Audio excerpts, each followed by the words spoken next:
with them. Throughout today's presentation, we're going to have several different discussion topics and questions that we'll present for you.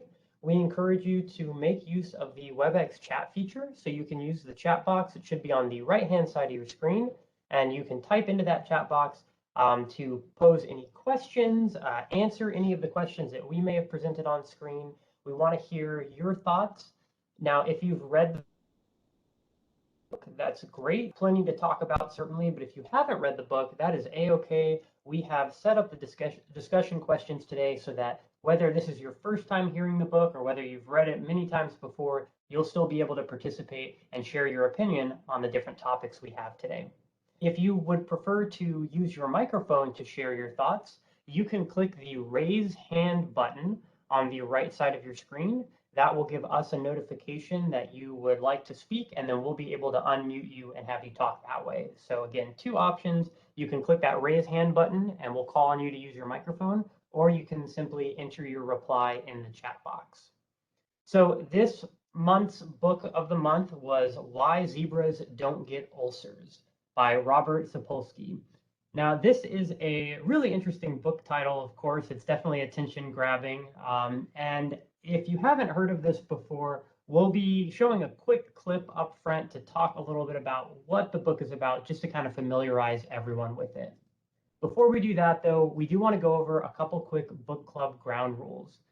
Throughout today's presentation, we do ask that all of our attendees try to focus on being an active listener. We want to focus on respectful and productive conversations. We want to make sure we ask for clarification on any confusing or troubling statements that may arise, and we want to challenge harmful language. So we're trying to keep a positive and open-minded atmosphere here today as we discuss these topics.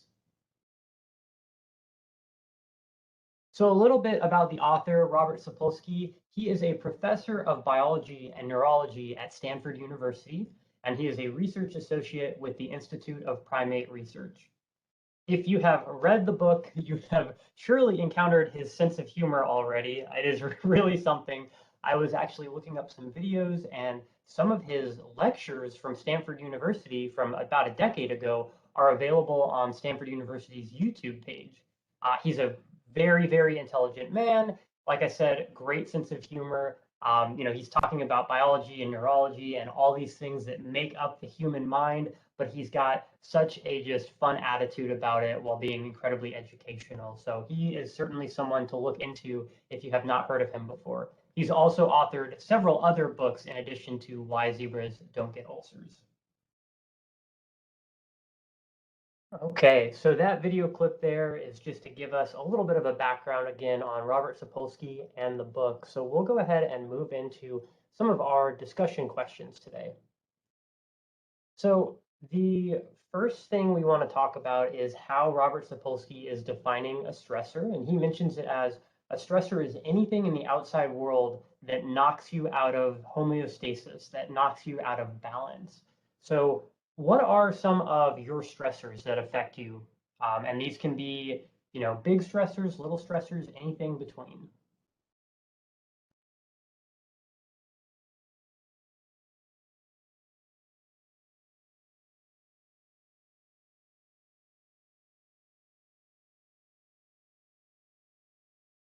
And I see we've got some people using the chat feature, which is great. If you are using the chat feature, if you could please set the to line to go to all panelists, that will make it so that all of our panelists can see the different responses that you send.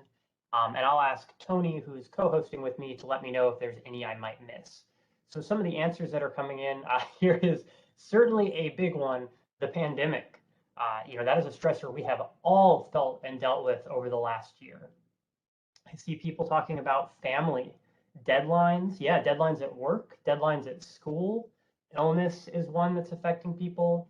Daily chores. So yeah, that's a perfect example of a stressor. It can be a small thing like a daily chore that we have to do constantly, or it can be a big thing when people are talking about illness. Traffic, yeah, we saw that in that video. The workload of what people have to deal with. If you have family conflicts, uncertainty is one. And I like that one because Robert Sapolsky will talk a little bit about control. and how our perception of control in different situations, or how certain or uncertain we feel about things, can significantly affect how we handle situations. And this is, of course, a great example right here, is all of these different answers that flew in from the chat in about 30 seconds there showcase that we are all experiencing stress on a day-to-day basis. And that stress can be healthy in some ways, and in other ways it can be not so healthy depending on how we deal with it. And Tony, I want to check with you. Were there any you saw in the chat that I might have missed?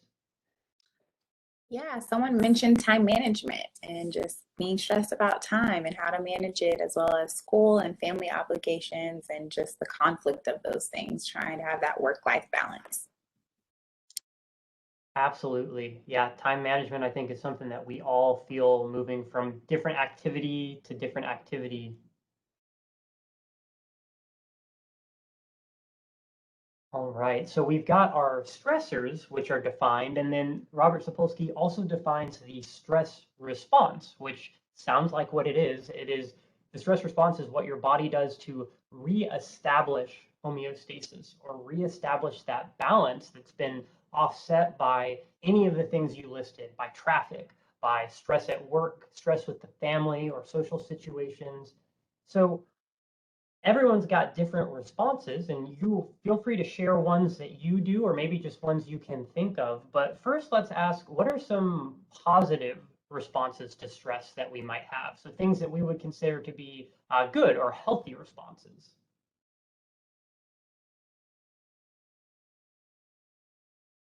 Okay, I see a couple coming in here. So one person mentioned, or several people actually now have mentioned meditation or mindfulness. So certainly if you feel stressed, taking a moment to meditate or try to be mindful of your situation, that is that reestablishing that homeostasis or reestablishing that balance. I see someone here mention joy. So trying to react to a negative situation with positivity, some optimism, that certainly can go a long way. Here's talking with friends and family. That social support, I see several people mentioning social support. So yeah, friends, family members, coworkers, people you can talk with to maybe you're venting, maybe you're problem solving, or maybe you're just talking about something else to distract you and help you relax again. More talk about relaxation. I see yoga and checking in with yourself. So I think that's definitely good. Breathing and exercising. So in the video clip we saw, a lot of animals, their stress response is exercise because it's for survival. It's what gets them away from the stress. But for us, a lot of us exercise not to get away from the stress in the literal sense, but maybe more in the metaphorical sense, to have some of that separation, to have some of that time to relax and to be physical. Other people mentioning getting outdoors and going for a walk. So these are all great, very healthy answers. And of course, this book encourages us to try to focus on those positive stress responses when we can.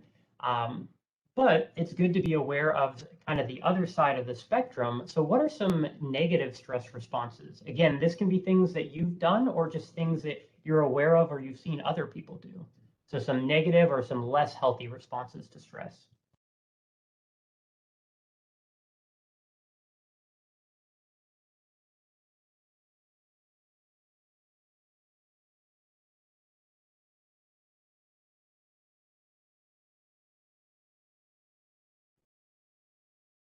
Okay, we've got several answers coming through here. So someone mentioned alcohol can certainly be a negative response, or really any form of substance or substance abuse can result from stress. Someone mentioned chocolate.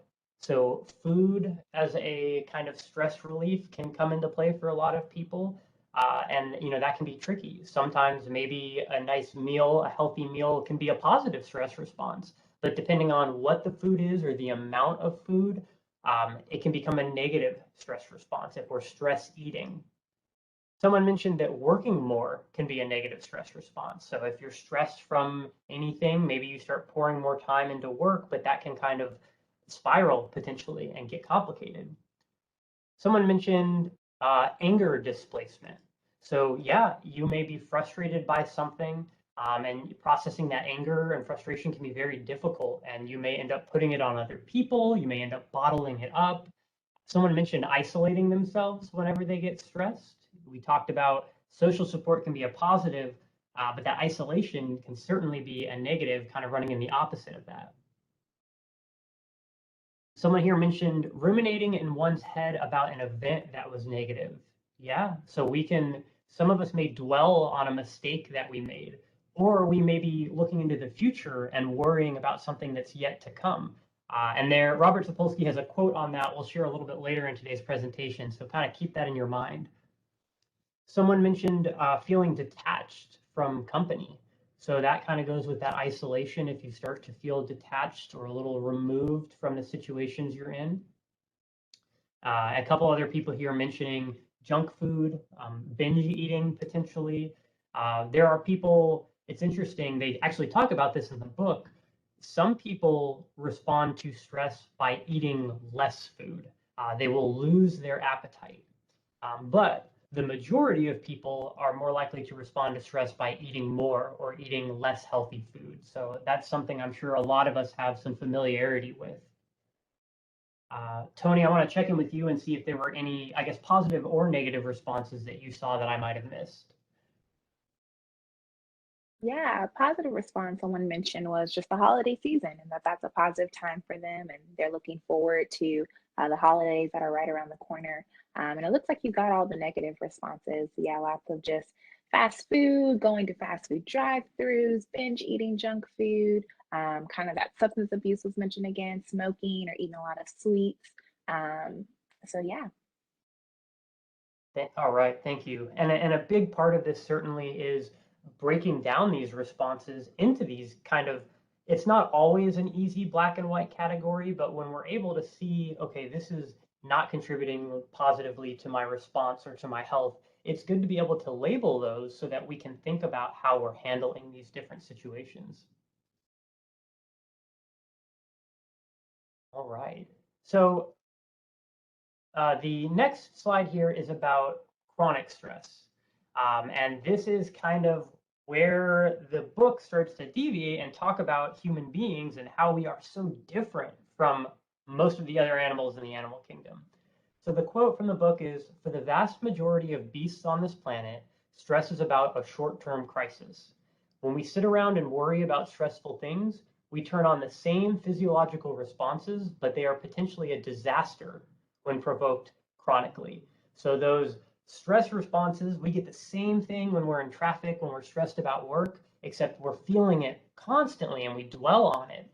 So the first question is, have you experienced chronic stress before? And then what effects do you think chronic stress has on our well-being or the well-being of others around us?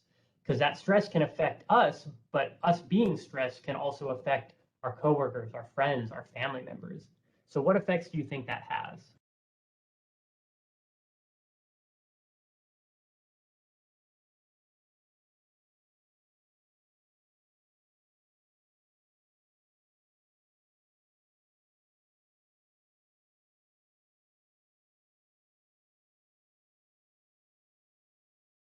Okay, I see some comments here about wear and tear on the body. I think that's a good way to put it. That stress over time chronically will, it's going to damage the body. It's going to wear you out. People talk about things like feeling fatigued, chronic pain that may arise. I know for some of us, when we get stressed, our posture may change. Our shoulders may go up towards our ears. We may bend over. We may start to feel tension in our muscles, which can lead to chronic pain. It can lead to feeling tired or not wanting to exercise. It's a pretty complicated chain of events that can happen. Okay, someone mentioned that chronic stress can negatively affect overall health. It may make you not wanting or willing to exercise. I'm sure we've been in situations where we've been stressed, and the idea of just taking care of ourselves through exercise, through eating a healthy meal, through doing our responsibilities, it can become difficult when we're feeling the weight of the stress. Someone mentioned hormonal imbalances that may come from the stress response. And I'm wondering if that person has read this book already, because there is an entire, or there are multiple chapters, but there's an entire chapter on how our hormones can change from stress. He actually will cover some of the different effects of that stress, and it can affect things like sexual reproduction. Certain hormones that are key for that, for a healthy just functionality there, they start to get repressed. They start to not function like they're supposed to, all because of the stress. Someone mentioned IBS, so irritable bowel syndrome. If you are constantly stressed, you can have your gut health can take a turn for the worse. Someone mentioned insomnia or sleep problems. We can stay up because we're stressed from things.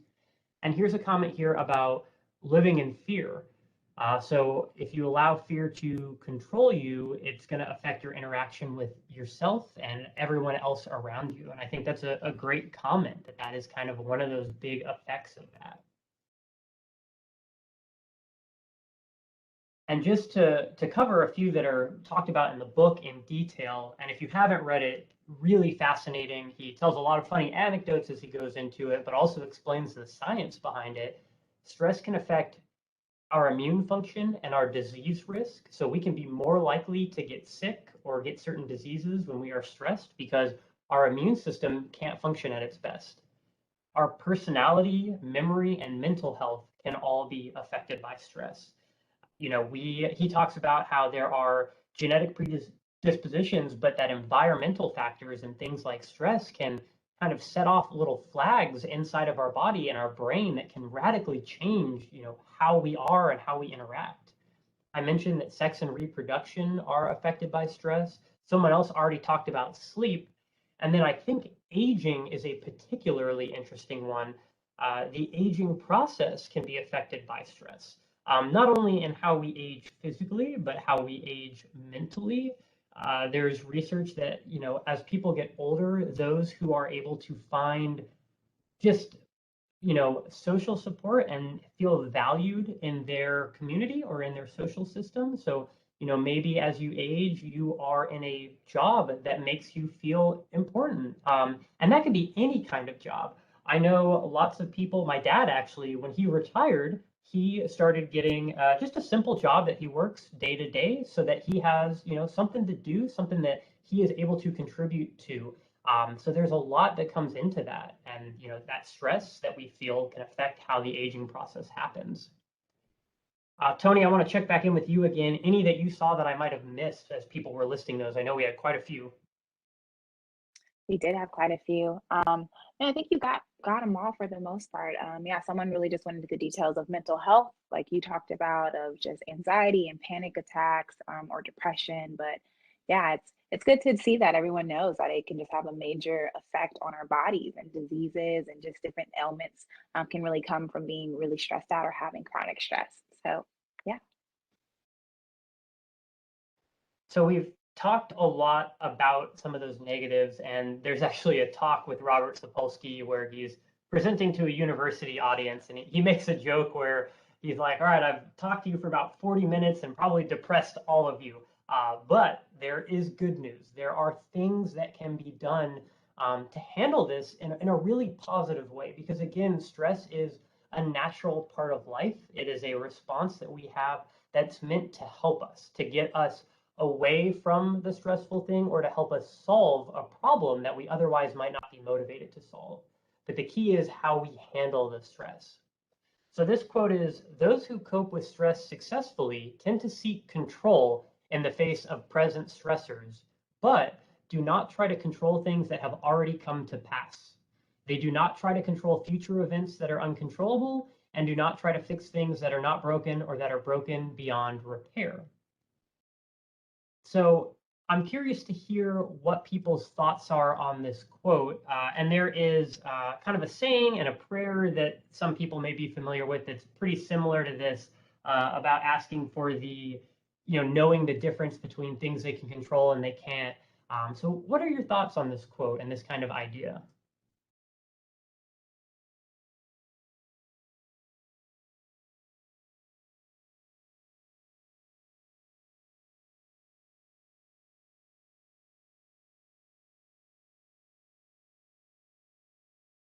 Okay, and I see someone actually commented here, they're familiar with it. He mentions it briefly in the book, but it's called the Serenity Prayer, which is the one, oh, here it is actually. So it's, grant me the serenity to accept the things I cannot change, courage to change the things that I can, and the wisdom to know the difference. So that we are able to approach these things depending on, what we do have control over. There's actually another quote from the book where he says that there's this saying he's heard where, in the face of strong winds, let me be a blade of grass. In the face of strong walls, let me be a gale of wind. So, whenever there's a lot going on around you, you kind of have to go with the flow sometimes. But whenever there are things that you are able to overcome and control, to be strong in those situations. Someone, okay, mentioned that they mentioned present moment focus. So again, being mindful can help with that coping. And yeah, here's someone, I like this wording. They said, to cope with stress, it's good to accept your reality and know your limitations. Okay, here's an interesting quote from someone. I'm not sure what the source is on this, but the quote is, the greatest source of suffering is wishing the world was different than it actually is. I think that's very relevant and applicable to this kind of quote, where we're looking at, well, what can we change, and what do we need to accept and kind of work with?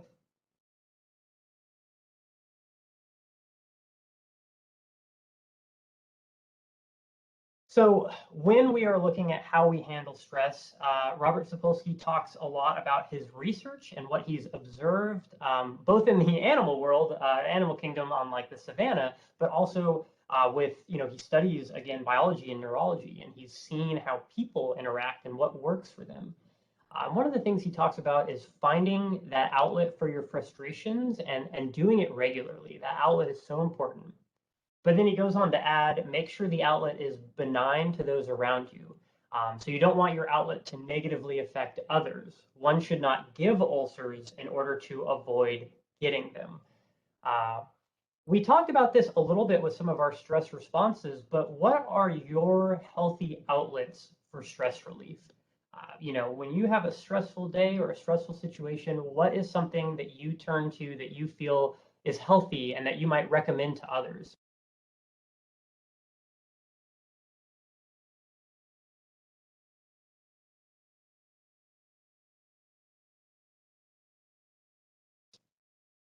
Oh, I love these. These are some that we didn't actually have these mentioned earlier.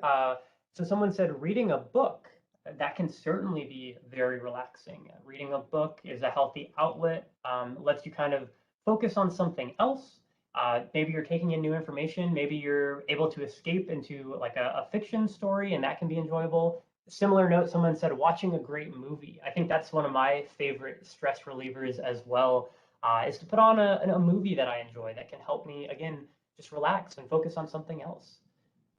Some hobbies people mentioned here are going for a bike ride, tending to a garden, or this one's good, find a fun event that promotes laughter. So maybe it's spending time with other people. Maybe you're watching a funny TV show or a funny movie, listening to, I know there are a lot of humorous podcasts and things out there. Anything that helps you just relax. I think when we laugh, we can feel that stress kind of melting off of us. And that's such a good feeling, and that makes that a healthy outlet for it.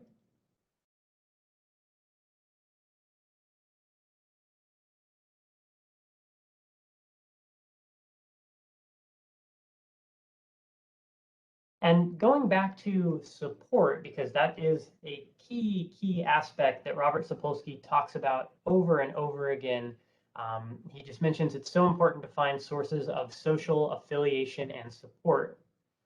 But in addition to receiving support and finding it, he adds, in a world of stressful lack of control, an amazing source of control that we all have is the ability to make the world a better place, one act at a time. So there is so much satisfaction in receiving support, but I would argue that there's probably even more satisfaction in giving support and being there for other people. Someone just commented and said, others listening to them to aid in validating that person and where they are. Definitely, we can all lend a listening ear when people need it, and validate others, and make them feel heard so that they can kind of process some of what they're feeling. So yeah, what else makes you feel supported? Or how can you support others is kind of the other side of it that we might think about.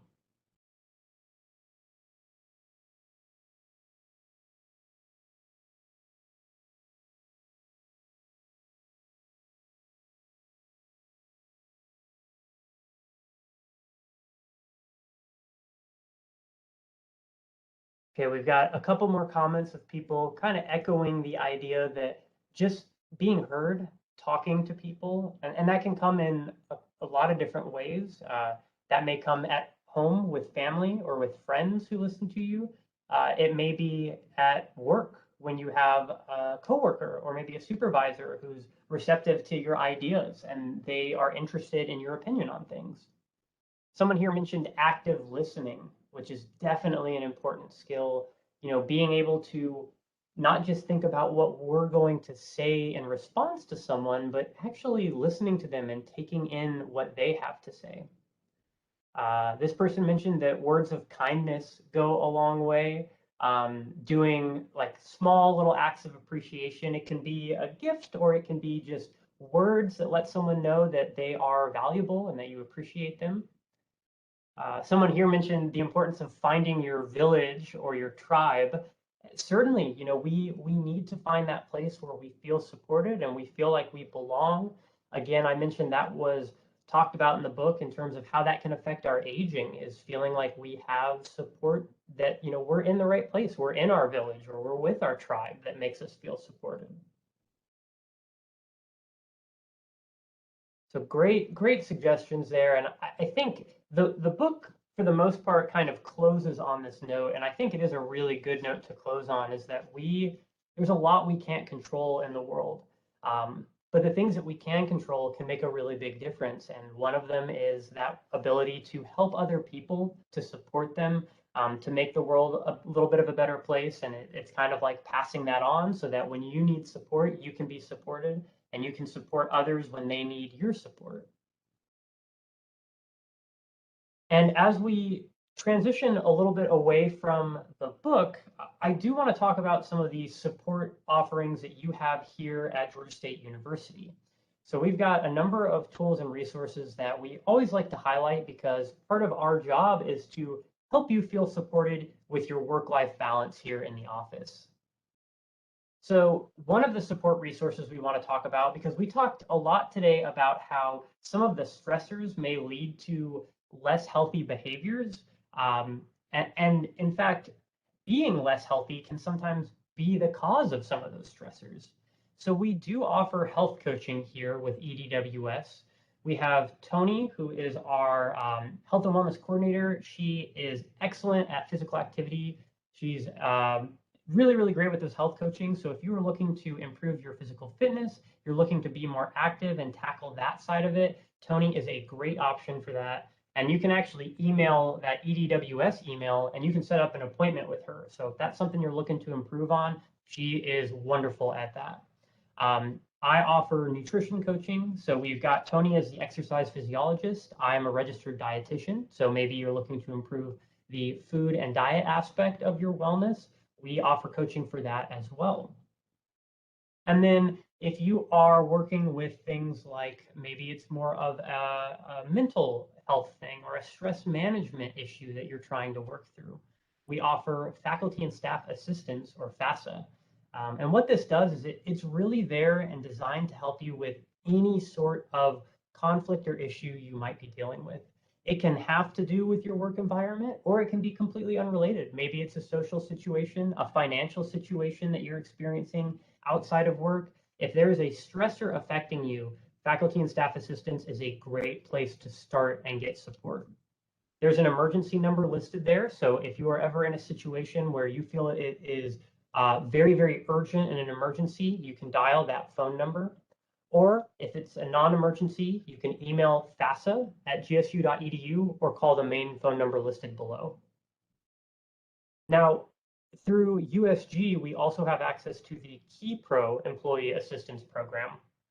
So it's similar to FASA. It is an external program, though. Just another option to give you more resources. You can use the company code USG Cares, and you can schedule an appointment by calling that phone number listed there. Very similar. It's great for stress management, for coaching, for financial situations. They offer help with childcare and elder care, all sorts of different things under that umbrella. And then we do have the tobacco cessation program. We're talking about taking care of our health so that we can be less stressed and feel like we have a healthier response to stress.